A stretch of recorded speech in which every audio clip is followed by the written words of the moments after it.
Corona virus से दुनिया भर में हलाकतों की तादाद 4027 हो गई। चीन में मजीद 17 अफराद जान से गए। वायरस से मुतासरा 70 अफराद सेहतयाब हो गए, उन्हें अस्पताल से डिस्चार्ज कर दिया गया। मरीजों की सेहतयाबी के बाद वुहान में आर्जी तौर पर बनाए गए 14 में से 11 अस्पताल बंद कर दिए गए।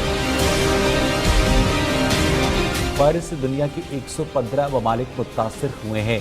इटली में रेड अलर्ट है। पूरे मुल्क में सफरी पाबंदियां आयद कर दी गई हैं। अवामी इज्तिमात पर पाबंदी लगा दी गई है। मजीद 463 केसेस रिपोर्ट हुए। मुतासरा अफराद की तादाद 7500 से बढ़ गई।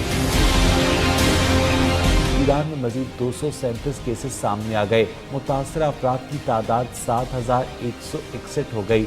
जर्मनी में 2, मिस्र और कनाडा में वायरस से एक हलाकत सामने आई है। सऊदी अरब में एक और केस सामने आने के बाद मुतासरा अफराद की तादाद 20 हो गई। शाह सलमान का आलमी इदारा सेहत के लिए $1 करोड़ इमदाद का ऐलान भी सामने आया है।